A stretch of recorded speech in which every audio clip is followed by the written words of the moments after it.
Ajit संपादकी speed 80 ਤੋਂ 85 ਸ਼ਬਦ ਪ੍ਰਤੀ ਮਿੰਟ 4 ਮਿੰਟ ਦੀ dictation be ready start.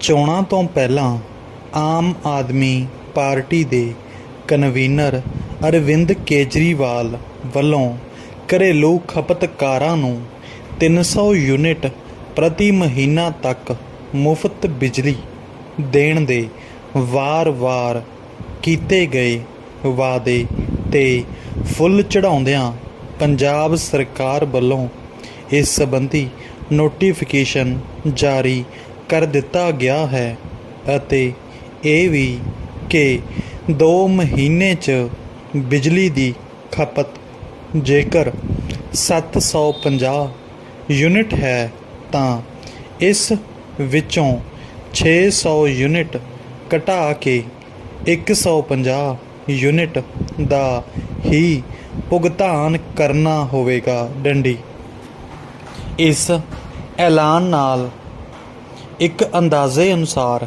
Punjab ਸਰਕਾਰ 'ਤੇ ਤਕਰੀਬਨ 5000 ਕਰੋੜ ਰੁਪਏ ਸਾਲਾਨਾ ਦਾ ਹੋਰ ਬੋਝ ਵੱਧ ਜਾਵੇਗਾ। ਡੰਡੀ ਇਸ ਦੇ ਨਾਲ ਹੀ ਪਿਛਲੀ ਸਰਕਾਰ ਵੱਲੋਂ 7 ਕਿਲੋਵਾਟ ਦੇ ਖਪਤਕਾਰਾਂ ਨੂੰ 7 ਰੁਪਏ ਪ੍ਰਤੀ ਯੂਨਿਟ ਸਸਤੀ ਬਿਜਲੀ ਵਾਲੀ ਯੋਜਨਾ ਨੂੰ ਵੀ ਜਾਰੀ ਰੱਖਣ ਦਾ ਫੈਸਲਾ ਕੀਤਾ ਗਿਆ ਹੈ। ਡੰਡੀ ਇਸ ਲਈ ਸਰਕਾਰ ਨੂੰ ਪਾਵਰਕਾਮ ਨੂੰ 1300 ਕਰੋੜ ਰੁਪਏ ਦੀ ਅਦਾਇਗੀ ਕਰਨੀ ਪਵੇਗੀ। ਡੰਡੀ ਇਸ ਤਰ੍ਹਾਂ ਬਿਜਲੀ ਦਾ ਬਿੱਲ ਹੀ 19,000 ਕਰੋੜ ਦੇ ਲਗਭਗ ਪਹੁੰਚ ਜਾਏਗਾ। ਡੰਡੀ ਬਿਜਲੀ ਬੋਰਡ ਨੂੰ ਇਸ ਗੱਲ 'ਤੇ ਕੋਈ ਇਤਰਾਜ਼ ਨਹੀਂ ਹੋ ਸਕਦਾ, ਪਰ ਜੇਕਰ ਸਰਕਾਰ ਉਸ ਨੂੰ ਸਬਸਿਡੀ ਦੀ ਰਕਮ ਦੀ ਅਦਾਇਗੀ ਨਿਰੰਤਰ ਕਰਦੀ ਰਹੇ। ਡੰਡੀ ਪੈਰਾ ਚੇਂਜ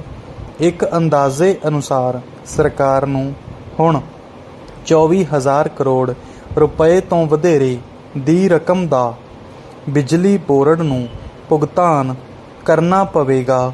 ਡੰਡੀ ਦਿੱਤੀ ਜਾਣ ਵਾਲੀ ਬਿਜਲੀ ਸਬਸਿਡੀ ਦਾ ਅਨੁਮਾਨ 15,000 ਕਰੋੜ ਤੋਂ ਵਧੇਰੇ ਦਾ ਹੈ। ਡੰਡੀ ਇਸ ਤੋਂ ਇਲਾਵਾ ਪਿਛਲੇ ਸਾਲਾਂ ਦੀ ਸਬਸਿਡੀ ਦਾ ਬਕਾਇਆ 9,000 ਕਰੋੜ ਦੇ ਕਰੀਬ ਵੀ ਸਰਕਾਰ ਨੇ ਬੋਰਡ ਨੂੰ ਅਜੇ ਅਦਾ ਕਰਨਾ ਹੈ। ਡੰਡੀ ਪਾਵਰਕਾਮ ਦੀ ਹਾਲਤ ਇਹ ਹੈ ਕਿ ਜੇਕਰ ਉਸ ਨੂੰ ਸਮੇਂ ਸਿਰ ਸਬਸਿਡੀ ਦੀ ਰਕਮ ਨਹੀਂ ਮਿਲਦੀ ਤਾਂ ਉਸ ਨੂੰ ਆਪਣਾ ਕੰਮ ਚਲਾਉਣ ਲਈ ਹੋਰ ਕਰਜ਼ਾ ਲੈਣਾ ਪਵੇਗਾ। ਡੰਡੀ ਪਹਿਲਾਂ ਹੀ ਪਾਵਰਕਾਮ ਦੇ ਸਿਰ 18,000 ਕਰੋੜ ਰੁਪਏ ਦੇ ਕਰਜ਼ਿਆਂ ਦਾ ਭਾਰ ਪਿਆ ਹੋਇਆ ਹੈ, ਜਿਸ ਦੇ ਵਿਆਜ ਦੀ ਅਦਾਇਗੀ ਨੂੰ ਉਸ ਨੂੰ 1500 ਕਰੋੜ ਰੁਪਏ ਸਾਲਾਨਾ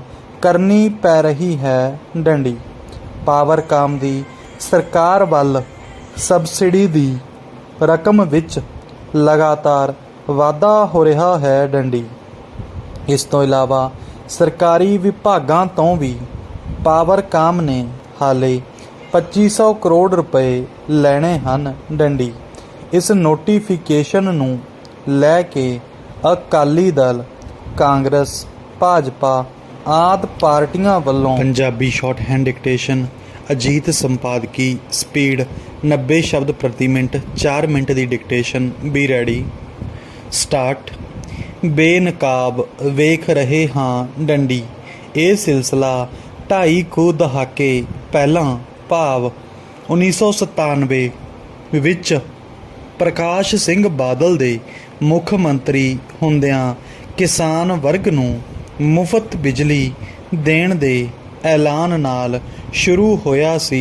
ਡੰਡੀ ਉਸ ਤੋਂ ਬਾਅਦ ਇਹ ਸਿਲਸਿਲਾ ਜਾਰੀ ਰਿਹਾ। ਡੰਡੀ ਸਬਸਿਡੀ ਦੀ ਰਕਮ ਹੋਰ ਵੱਡੀ ਹੁੰਦੀ ਗਈ। ਡੰਡੀ ਸੈਂਕੜਿਆਂ ਤੋਂ ਲੈ ਕੇ ਇਹ ਹਜ਼ਾਰਾਂ ਤੱਕ ਪੁੱਜ ਗਈ। ਡੰਡੀ ਸਰਕਾਰ ਵੱਖ-ਵੱਖ ਸਰੋਤਾਂ ਤੋਂ ਕਰਜ਼ਾ ਚੁੱਕ ਕੇ ਮੁਸ਼ਕਿਲ ਨਾਲ ਵਿਆਜ ਹੀ ਚੁਕਾਉਂਦੀ ਰਹੀ ਹੈ। ਡੰਡੀ ਉਸ ਸਮੇਂ ਤੋਂ ਲੈ ਕੇ ਹੁਣ ਤੱਕ ਜੇਕਰ ਇਕੱਲੀ ਬਿਜਲੀ ਮੁਫਤ ਦੇਣ ਦੀਆਂ ਯੋਜਨਾਵਾਂ ਦੀ ਗੱਲ ਕਰੀ ਜਾਏ ਤਾਂ ਇਹ ਰਾਸ਼ੀ 3 ਲੱਖ ਕਰੋੜ ਦੇ ਨੇੜੇ ਤੇੜੇ ਪਹੁੰਚ ਜਾਵੇਗੀ। ਡੰਡੀ ਸ਼ੁਰੂ ਹੋਇਆ ਇਹ ਸਿਲਸਿਲਾ ਸਿਰਫ ਇੱਕ ਵਰਗ ਤੱਕ ਹੀ ਸੀਮਤ ਨਹੀਂ ਰਿਹਾ। ਡੰਡੀ ਇਹ ਵੱਖ-ਵੱਖ ਸ਼੍ਰੇਣੀਆਂ ਤੱਕ ਪੁੱਜਿਆ ਅਤੇ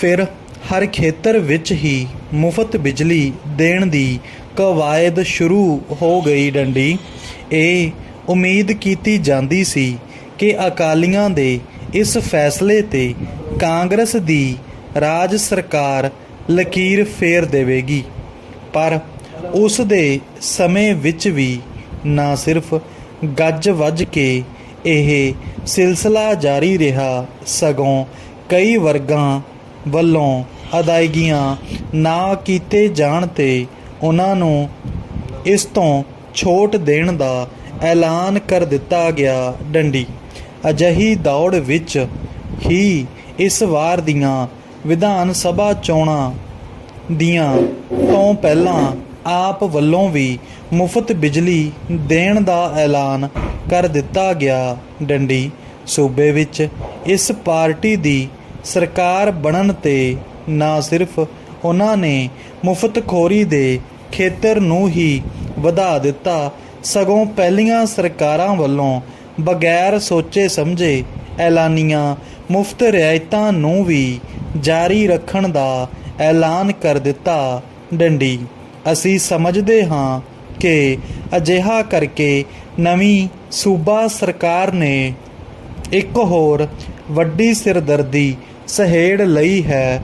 ਡੰਡੀ ਅਜਿਹਾ ਮੁਫਤ ਬਿਜਲੀ ਵੰਡ ਦਾ ਪੈ ਰਿਹਾ ਖਿਲਾਰਾ ਉਸ ਲਈ ਸਮੇਟਿਆ ਜਾਣਾ ਮੁਸ਼ਕਿਲ ਹੋ ਜਾਏਗਾ ਅਤੇ ਭਵਿੱਖ ਵਿੱਚ ਵੀ ਇਸ ਮੁਹਾਜ਼ 'ਤੇ ਉਸ ਨੂੰ ਵੱਡੀਆਂ ਕਠਿਨਾਈਆਂ ਦਾ ਸਾਹਮਣਾ ਕਰਨਾ ਪੈ ਸਕਦਾ ਹੈ। ਡੰਡੀ ਇਸ ਸਮੇਂ ਇਸ ਗੱਲ ਦੀ ਸਮਝ ਆਉਣੀ ਮੁਸ਼ਕਿਲ ਹੈ ਕਿ ਇਹਨਾਂ ਐਲਾਨਾਂ ਨਾਲ ਨਵੇਂ ਪੈਣ ਵਾਲੇ ਆਰਥਿਕ ਬੋਝ ਨੂੰ ਸਰਕਾਰ ਕਿਸ ਤਰ੍ਹਾਂ ਚੁੱਕ ਸਕੇਗੀ।